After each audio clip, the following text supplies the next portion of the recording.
So we were engaging ourselves with the module 5 of engineering physics. Yesterday we discussed about superconductors, and today we speak about photonics. What is photonics? Every electronics that is associated with light, photons, that can be called photonics. And photonics is of great importance today just because the photon-based communication is the role of the day. And you know, all communication through the optical fibers are photon-based communication. And it's clear that today's World Wide Web, the internet, the backbone of the internet is optical fibers. And every communication, photon-based communication, is therefore getting great importance today. So before entering into the electronics aspect of this photon-based communication, we have to just understand the foundation principles of light generation and light absorption. This is given by other than Max Planck. Already in 1900, he produced a very interesting theory, which is the foundation theory of quantum mechanics. And that theory is known as quantum theory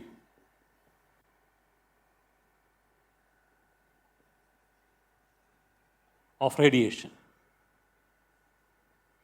And this is something which I have already seen in many ways. And this is represented by a very simple and cute equation. Delta E is equal to h nu. So this is the quantum theory of light. Due to Max Planck, delta E is equal to h nu. And in truth, this particular equation is a really wonderful equation, because you can say that the worlds are incorporated into this equation. What we see in the left-hand side of the equation, you can say this is the world of matter. What you see in the right-hand side of the equation, h nu, that's the world of radiation. So this equation basically means how the world of matter is related to the world of radiation. That is why it is called quantum theory of radiation. And what is quantized here? You can see there's a delta E in the left-hand side, which means that there are discretized energy levels, quantized energy levels inside the matter. And the quantization, I don't go to the details of the quantum theory as such, but according to quantum theory, when particles are confined, they'll be quantized.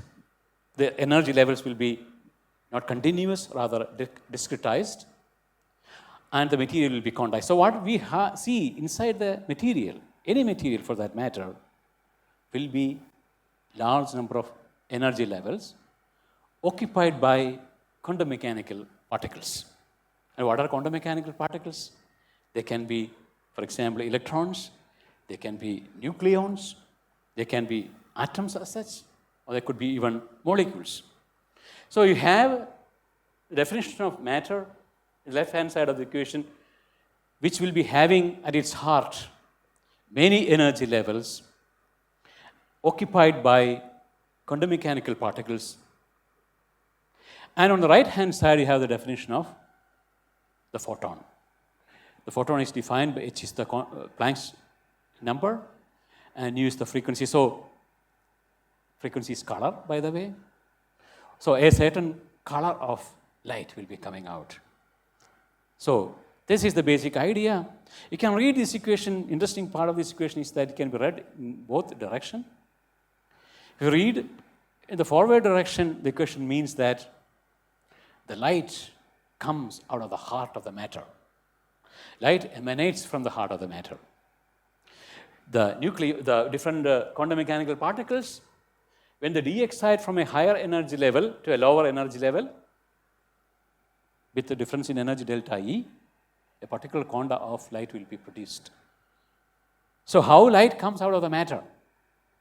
is what we, if you read in the right, from left to right, that is what we get.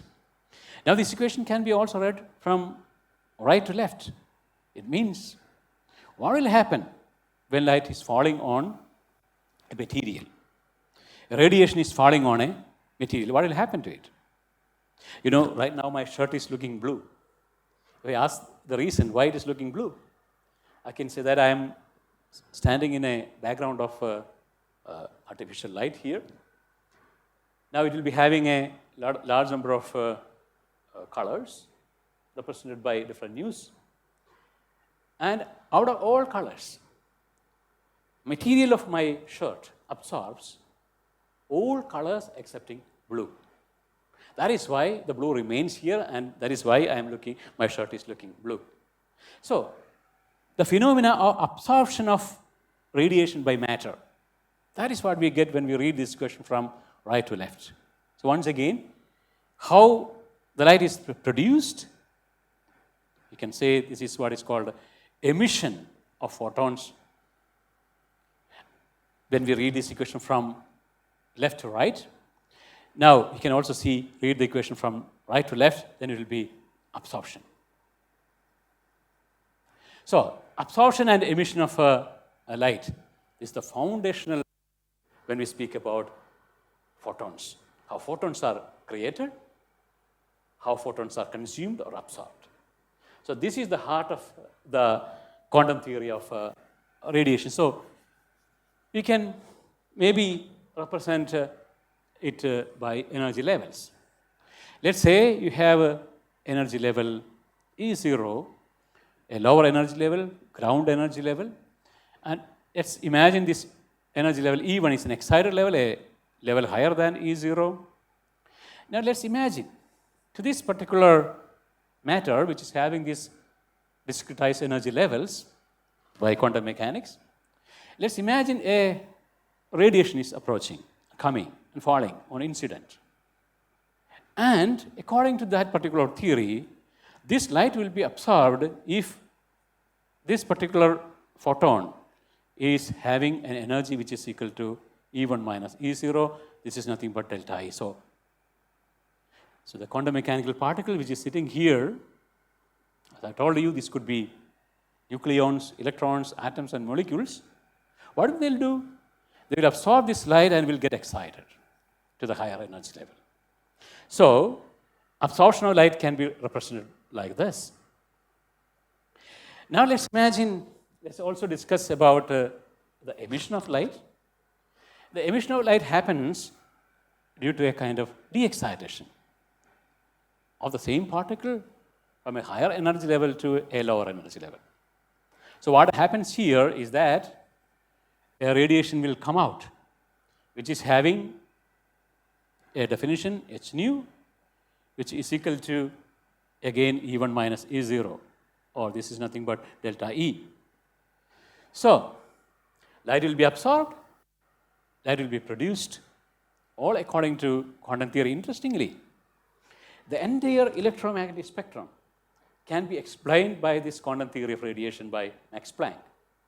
Let's imagine these quantum mechanical particles are nucleons.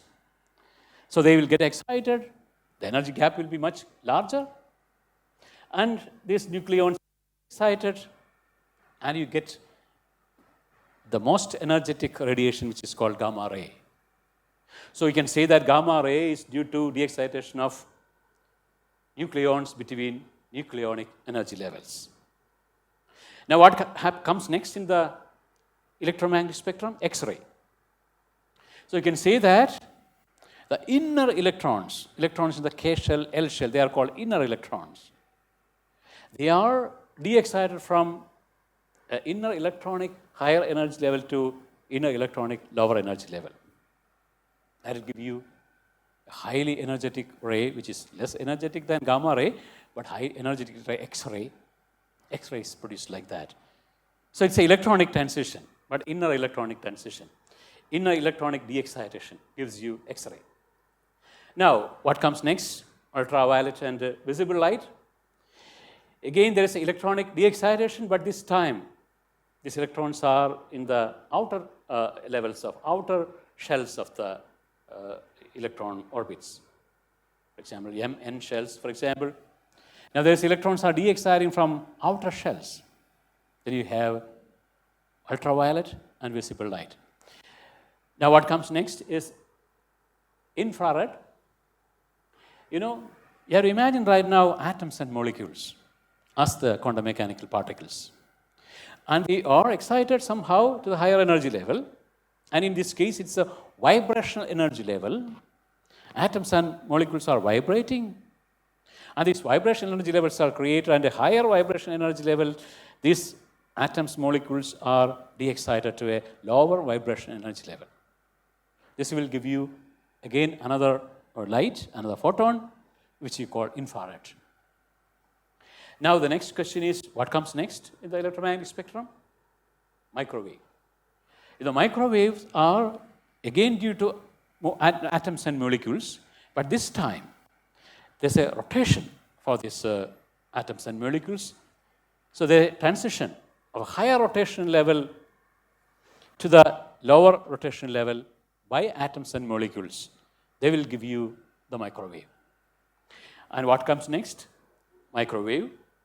Now you can say that these microwaves are due to spin reversals. Atoms, molecules, all quantum mechanical particles, most of them are having spins, up spin, down spin.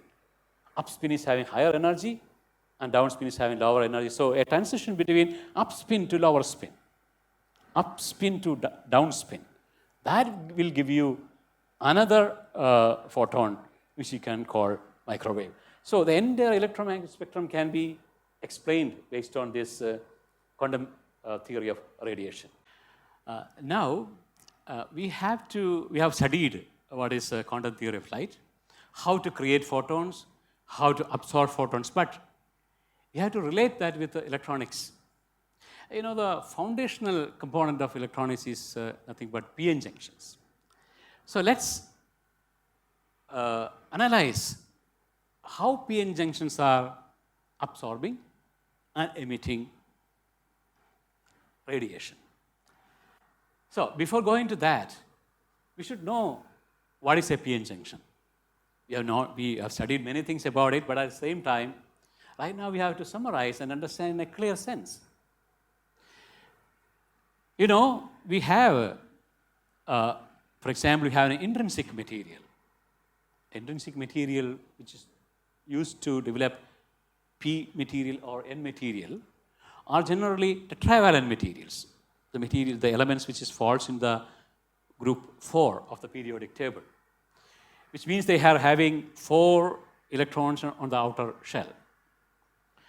Now, this particular material, for examples are carbon or silicon, germanium, etc.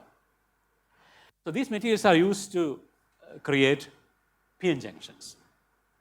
First, let us think how we can make a p material.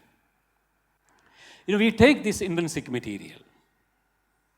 So, the intrinsic material will be having, as I told you, tetravalent materials, and they naturally absorb either light, as we already saw in the quantum theory of radiation, or they can absorb heat energy and get excited. Get excited means there will be charges created, electrons and holes. And therefore, we can imagine that there are some intrinsic electrons and holes here.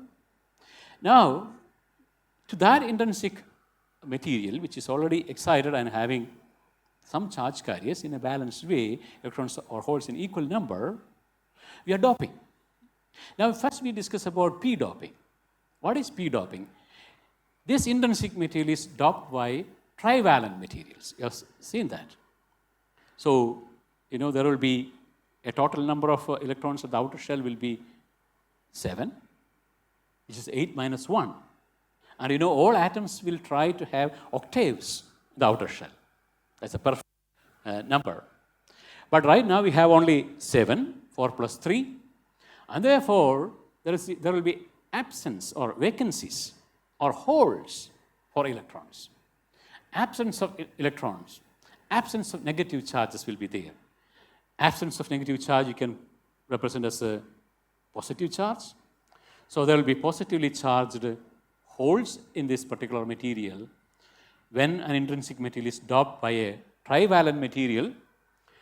And as I've already told you, there will be also some amount of electrons here because of the intrinsic excitation, thermionic excitation or photo excitation of the intrinsic material will give rise to holes and electrons already. So some amount of electrons will be there as they are minority. The majority will be then holes. So therefore we have a definition of a p material.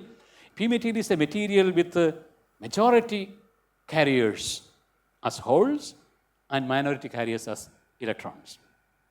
Now we can also create a n material in an opposite way.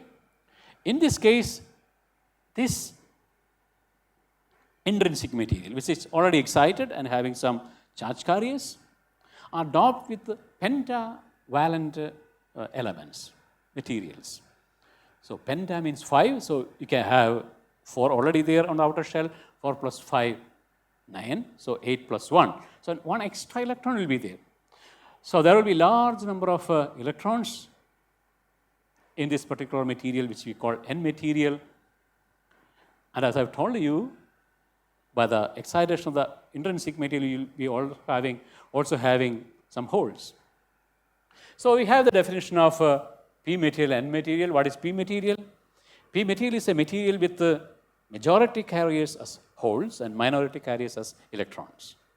And N material is a material with majority carriers as electrons, minority carriers as holes.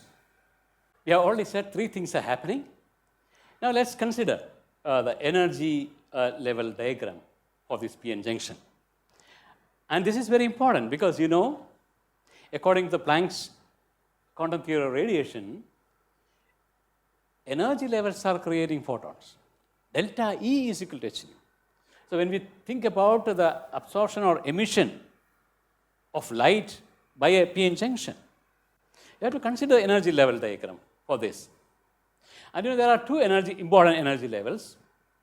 You call it the higher energy level, we call it conduction band, and lower energy level we call valence band.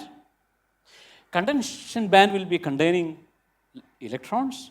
Electrons will be occupying the conduction band, and the valence band will be containing holes. So we have p region and n region with the conduction band and valence band. Or everywhere the higher energy level is conduction band and lower energy level valence band. And you can also think about a Fermi level, a level which is called Fermi level, which is a level till which this particular levels are occupied at absolute zero of temperature, which means without any thermal assistance. 0 Kelvin means there is no thermal energy, so thermal energy is not supporting this filling. How much of the valence band will be filled? I have told you, valence band will be filled with holes, and conduction band will be filled with electrons. And the level of filling at absolute zero temperature is what is called the Fermi energy level. F stands for Fermi, Fermi level. So it is the highest filled level for both for holes and for electrons.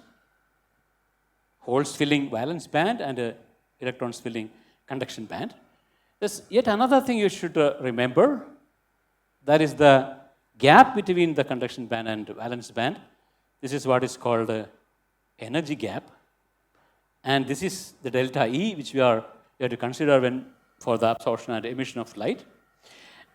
And there again, you find another potential, which will be, which I have already told earlier, a barrier, energy barrier, a potential barrier, which is created. Now, energy gap is fixed when we fix the material, but the barrier, potential barrier, is not fixed. It is depending on the biasing. So this is a function of biasing. So this will be keep on varying. Biasing means an external potential given to this particular p-n junction. If you are not giving no biasing, either forward biasing or reverse biasing, we'll discuss about that later. If you are not giving any external bias, then it will be some value. But provided, depending on the nature and value of the external bias, this potential barrier will be moving and changing. So this is the foundational thing happening in a p-n junction. Once again, the energy level diagram we have to take care. There's a conduction band and valence band both in p and n region.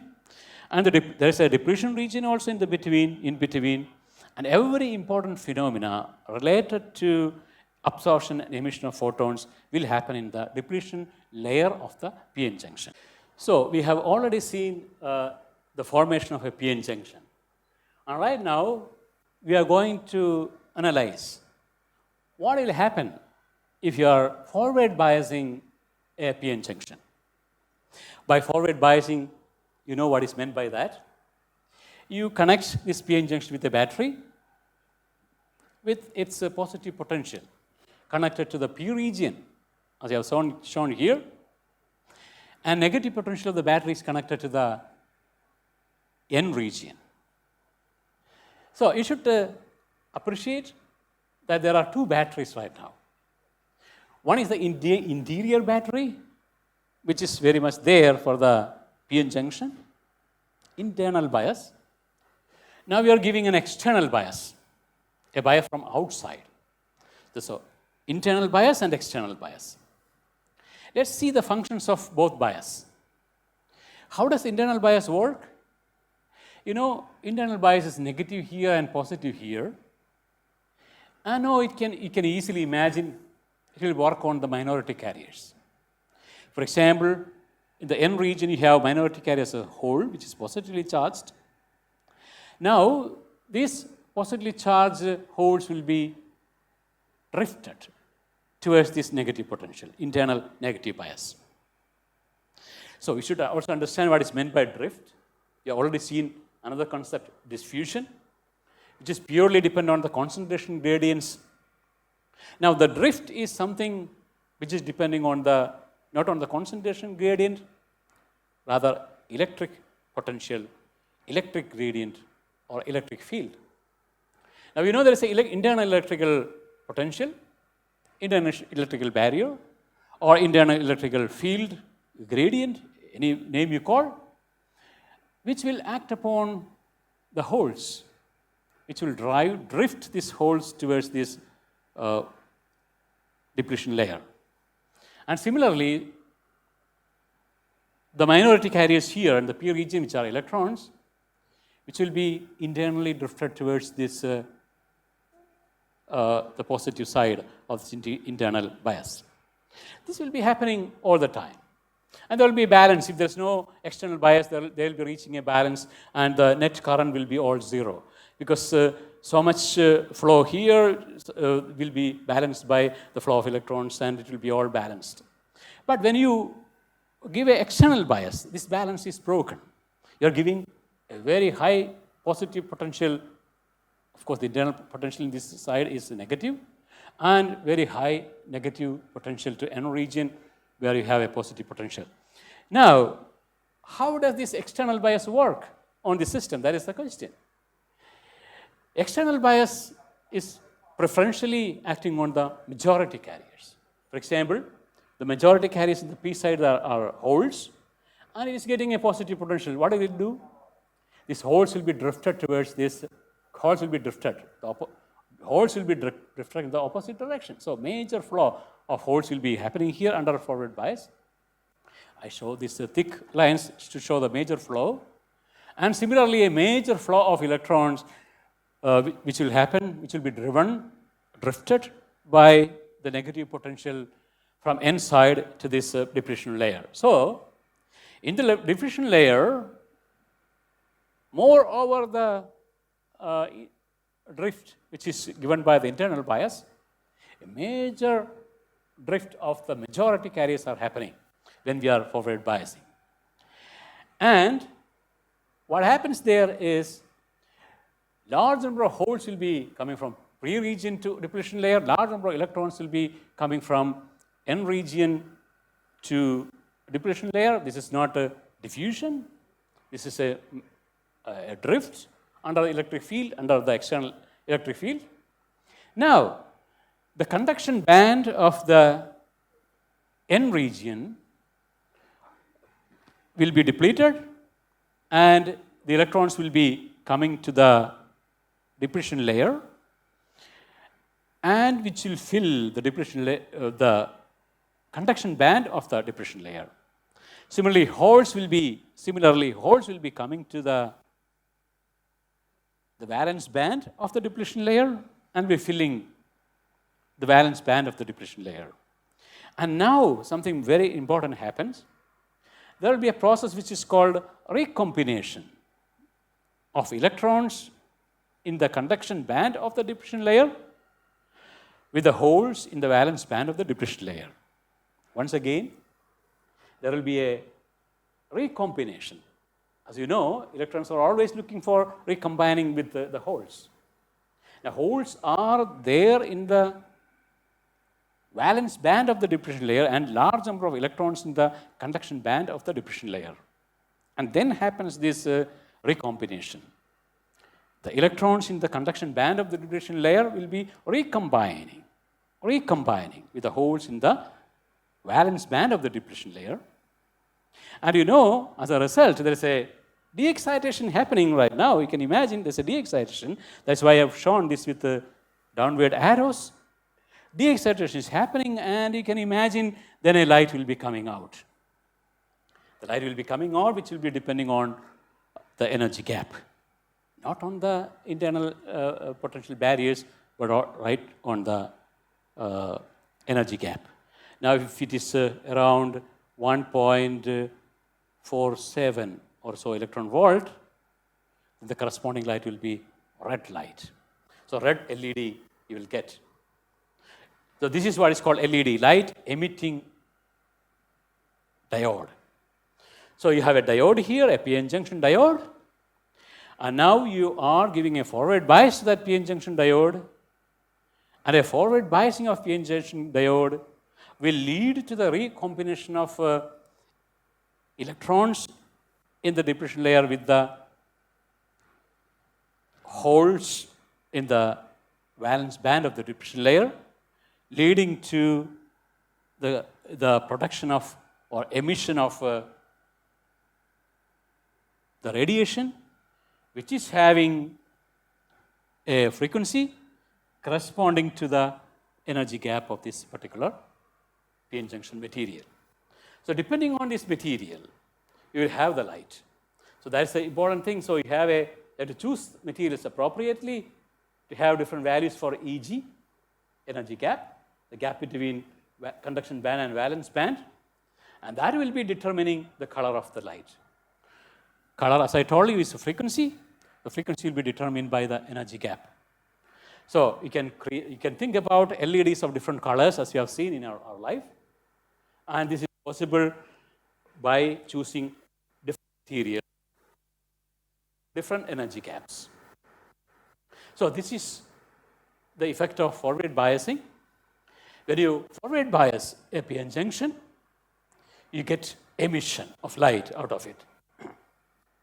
So, to get light out of a PN junction, to produce light by using a PN junction, you need to forward bias the PN junction.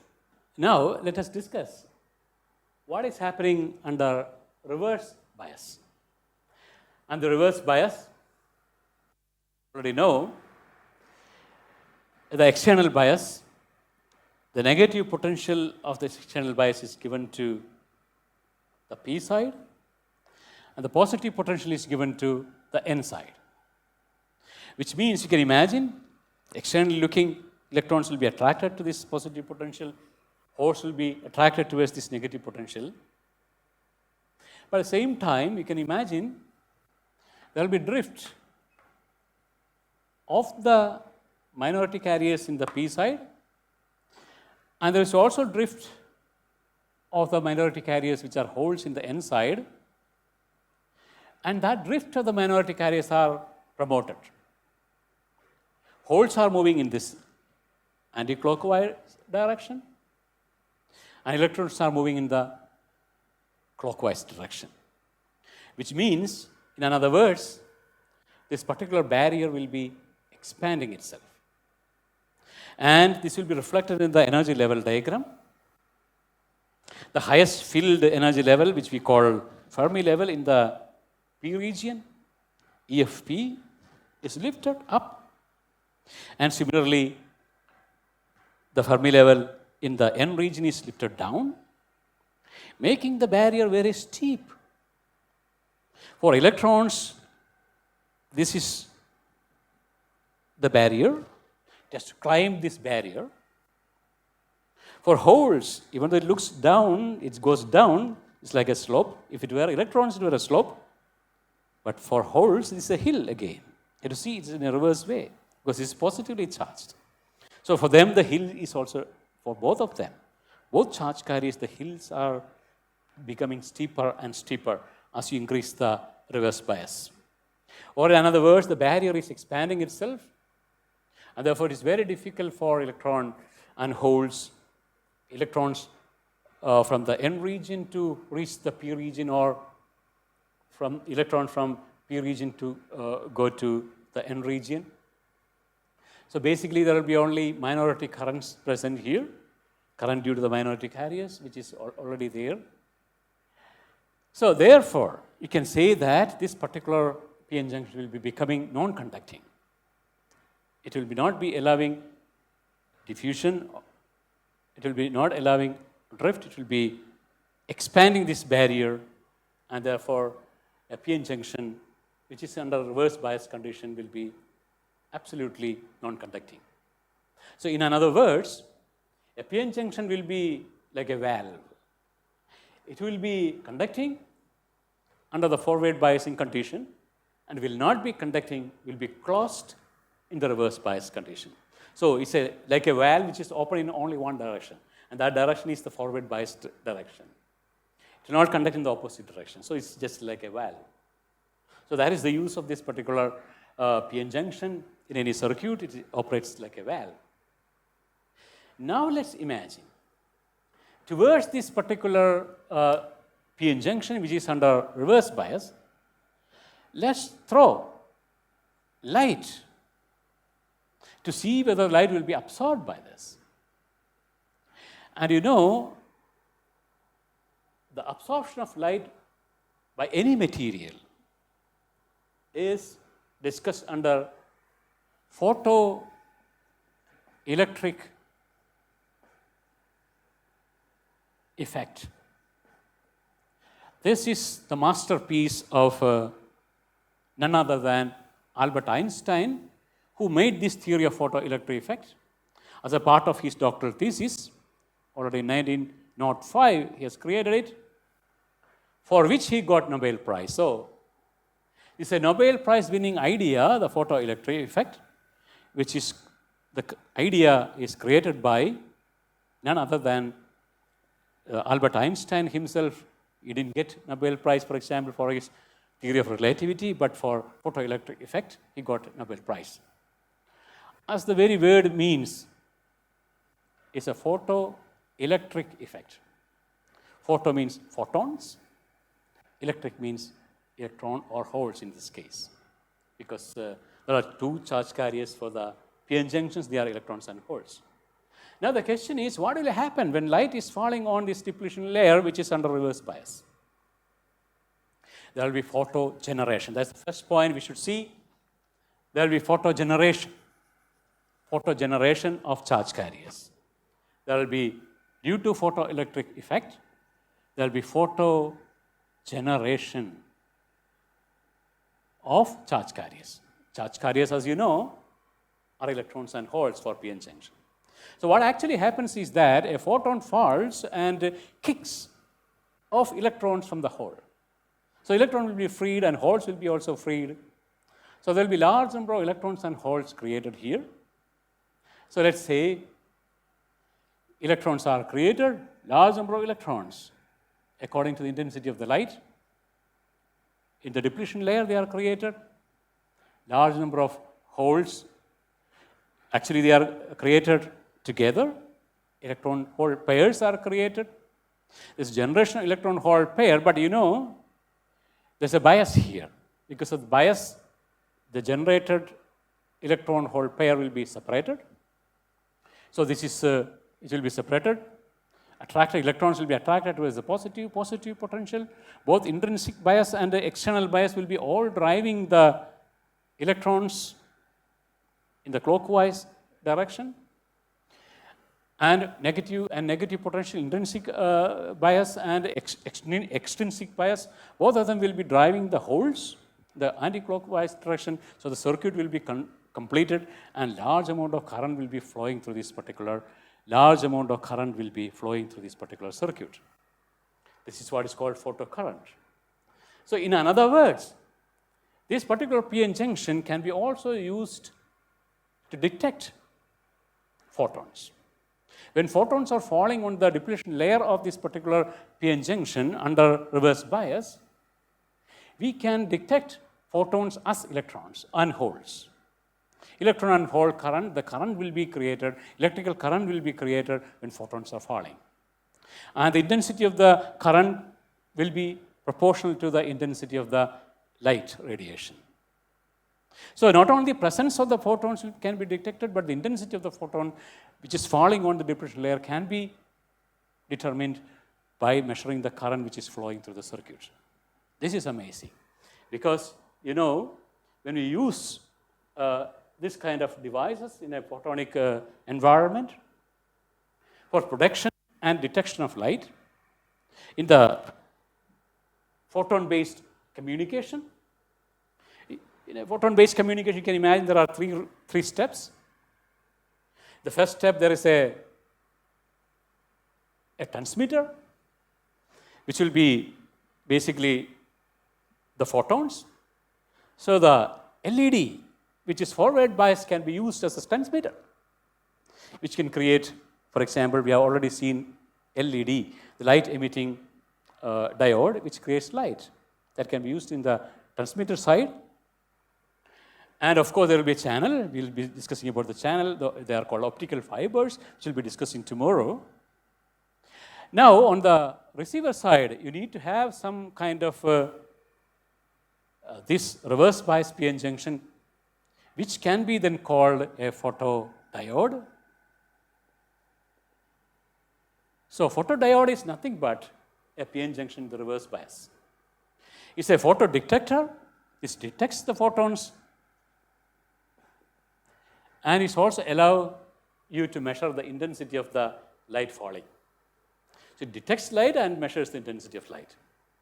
So therefore, if you can send a signal by transforming the signal into a photon and carry that photon through an optical fiber, and the other end, you can detect the photon using a photodiode or a photodetector, measure intensity, and recreate the signal, then the communication cycle is complete. So a transmitter with LED and a channel using optical fiber. On the other side, you have a photodiode as a detector. So you have a transmitter, the channel, and receiver. So this completes the cycle of communication based on photon. Now, we should also see that these photodiodes, this particular depletion layer is already expanded a little bit due to the reverse bias, but this may not be sufficient. You need to broaden this area as far as possible, because light is supposed to fall on this depletion layer. If it falls anywhere else, it does not create this effect. Therefore, you can think about adding a region which, using an intrinsic material, which I already seen in the first part of this lecture. Intrinsic material is sandwiched in the middle of the depletion layer, so that you are expanding this particular depletion layer where you expect the light to fall, which has to be detected and detected or measured, whose intensity has to be measured. So this is what is called then a PN junction with the intrinsic material in between. So you have not a photodiode, rather this is called PIN photodiode. And I stands for the sandwiched intrinsic region between the PN junction.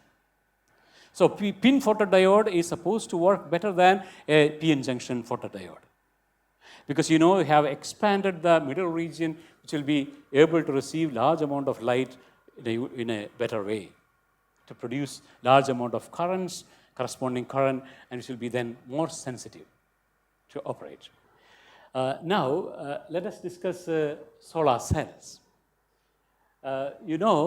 Solar cells are very important power generating system in the modern world.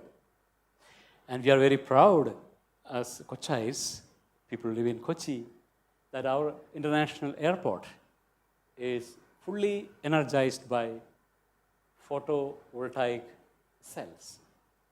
And you generally call them solar cell. So let's think about the working of solar cell. The solar cell is again a PN junction with all the discussions holds, majority carriers, the p side holds, electrons minority carriers, n side electrons majority carriers, holes minority carriers. And due to the internal bias, there's a slight drift of the minority carriers. It's a current which it creates, which balances itself. These currents will be all balanced. J is equal to 0 when there is no light falling. Now there is no external bias. We just put a galvanometer to measure the current, to see the current coming, and a meter to measure the current. So that's all the system which we have. Now let's imagine to this particular depletion layer, where you have, as I told you earlier, there is a insulating region, there's a small battery, internal bias, and there is also a potential barrier. We don't consider that as important in this particular case. Now let us see what will happen when light falls on this particular material. We have seen the photoelectric effect. When photons are falling, the photoelectric theory by Einstein, it says that these photons, each photon will kick out the electrons from electron hole combine, which means electrons will be out and holes will be also separated. So electrons will be out, holes will be here, this is broken, and electrons will be out and holes are broken. So you have, by 3 photons, 3 electrons and 3 holes generated by photons. So this is what is called photon-generated charge carriers. So the basic effect of this photon falling on electron hole combine is that the charges will be separated, charge separation. Now charges are separated by these photons, but now the question is, how can it drive? You need a potential difference to drive this current. And I have told you, we have a small battery here, internal bias. We don't give any external bias to the solar cell, but it is having an internal bias. So which will cause the separation of these charges and flow of these charges through this circuit. There are 2 charges, electrons. So electrons will be moving in this direction. The photo-generated electrons will be moving in this direction because of this positive potential. And photon-generated holes will be moving in this direction. So this is a similar direction of the minority carriers movement, which is drifted by this potential. So in other words, the holes will be moving in the anti-clockwise direction, and electrons will be moving in the clockwise direction through the circuit, which will be making a current. And that current can be connected to any load to do its job. So this will be creating real electrical power which can be used for different purposes. I told you, our Cochin International Airport is proud to be fully driven. All equipments are driven by the photoelectric cells, photovoltaic cells, which are in general called solar cells. Now let's imagine the practical making of this particular solar cell. We are doing an experiment in the lab, by the way, on solar cell, and we have already said that, the N region is taken at the top and P region at the bottom, because we said, electrons are 3 times mobile than holes. Holes are a little sluggish in movement. Electrons will move 3 times faster. So therefore, if you want to get a good current here, we need to optimize the thickness of the N region and P region.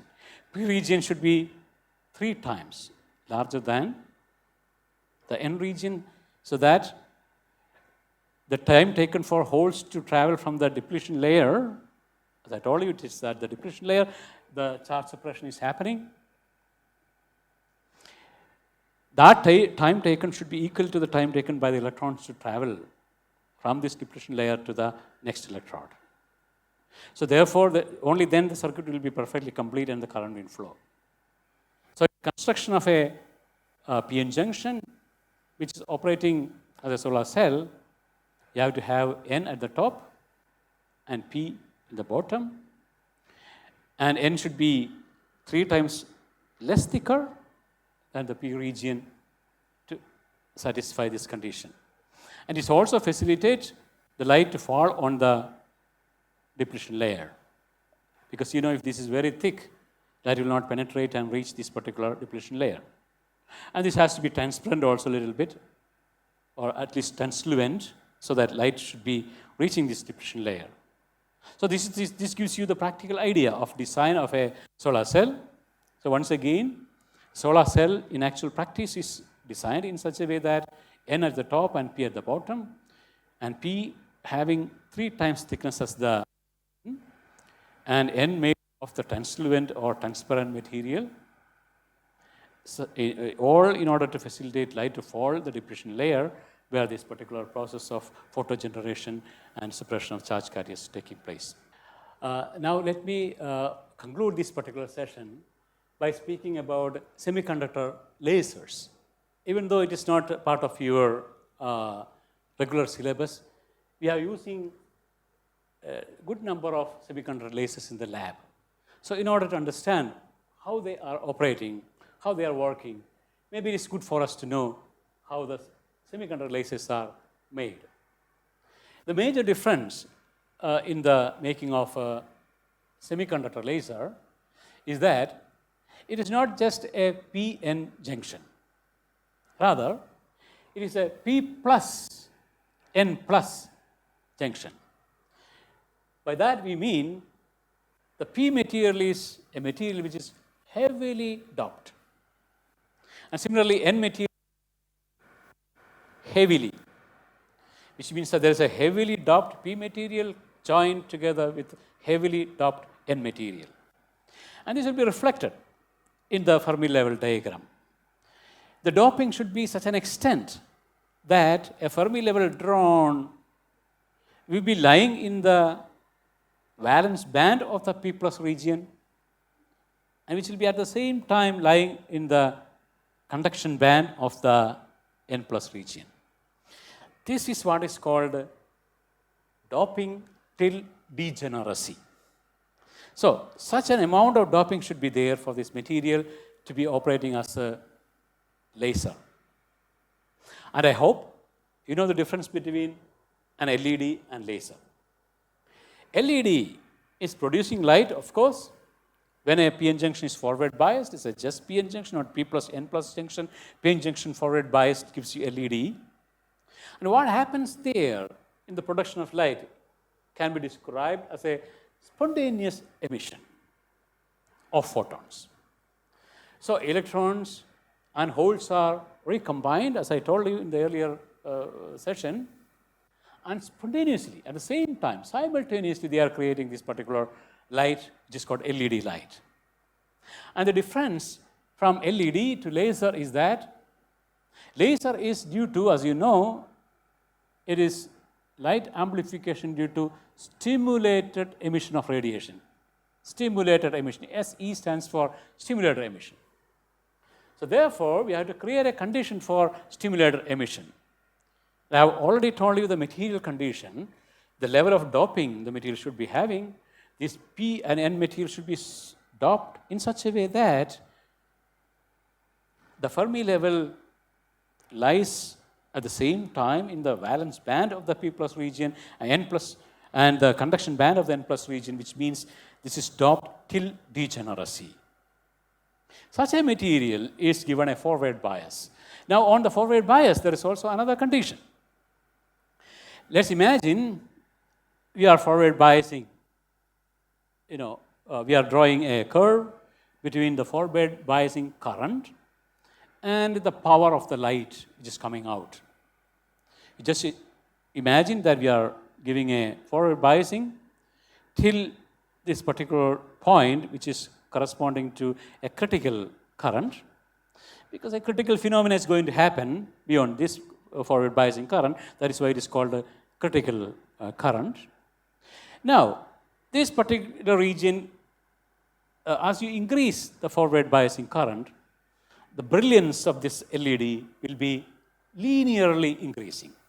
The power or intensity of light output will be linearly increasing till this particular critical forward biasing current. Now, if you increase a forward biasing greater than IC for a P plus N plus junction, what happens is very dramatic. This linear power increase will be switching over to a exponential power increase. The brilliance will be exponentially improving and increasing.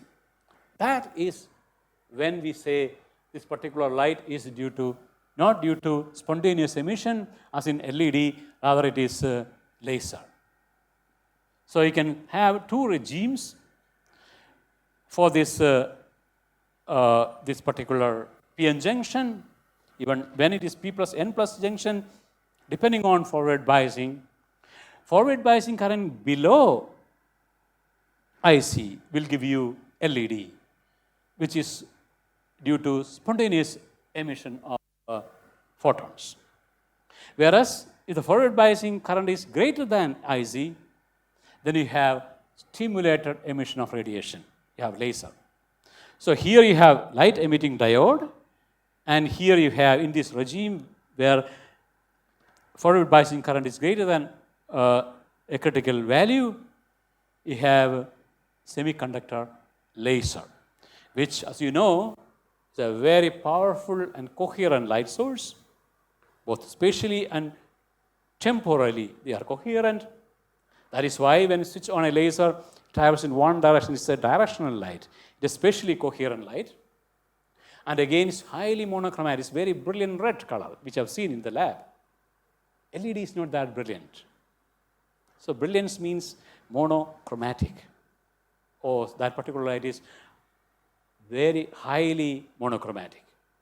So you have a highly monochromatic, highly temporally coherent, and highly directional, highly spatially coherent light, which we call semiconductor laser.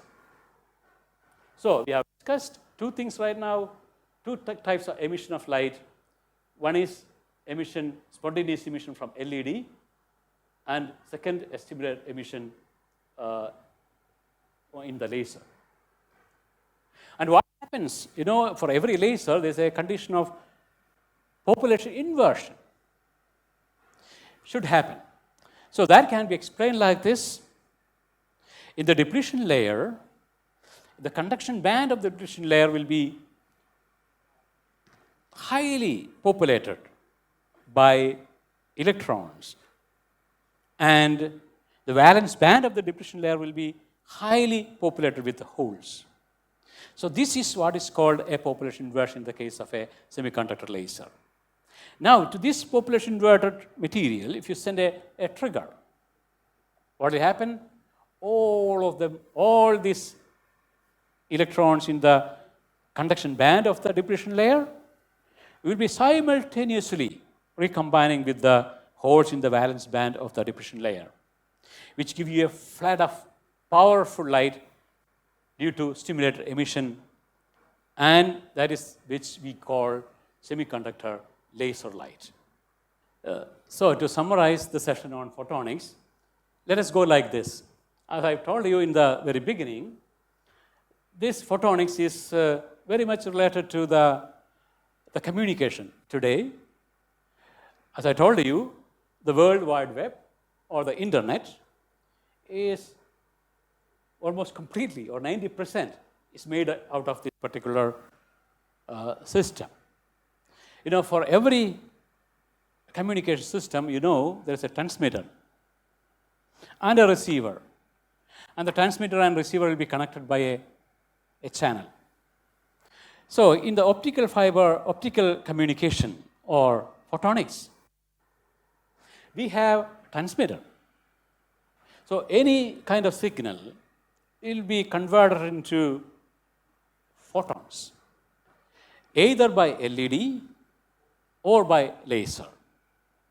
So this conversion of signals to light, that is what is happening in the transmitter. And that light, when it's produced, let it be LED or laser, spontaneous emission or stimulated emission, it will be channeled through the optical fiber. So optical fiber can carry these optical signals for long distances. And about this optical fiber, we discuss tomorrow. Now on the receiver side, you know, these signals which is carried by the optical fiber has to be decoded. So basically, this is sensed by, we have discussed photodetectors, we have spoken about PN photodiode, which is sensitive, but sensitivity can be improved by introducing intrinsic material between, so you have PIN photodiode. So this is a short story about the optical fiber communication. A transmitter operating on LEDs and laser, which is basically a PN junction in the forward bias condition. And on the receiver side, a photodetector, which is either PN photodiode or PIN photodiode, which is again a PN junction, but in the reverse biased condition. And we have also discussed about the solar cell. This is not biased externally. You know, but for all PN junctions you have seen, there is an internal bias. So here we are speaking about forward external bias, and here we are speaking about reverse external bias. So once again, the transmitter side will be constructed by a semiconductor PN junction, which is forward biased externally. The receiver side will be equipped with another PN junction, which is externally or reverse biased, acting as a detector of this particular signal. This is how the total photonics works, and tomorrow we'll be coming back to discuss about optical fibers. Thank you.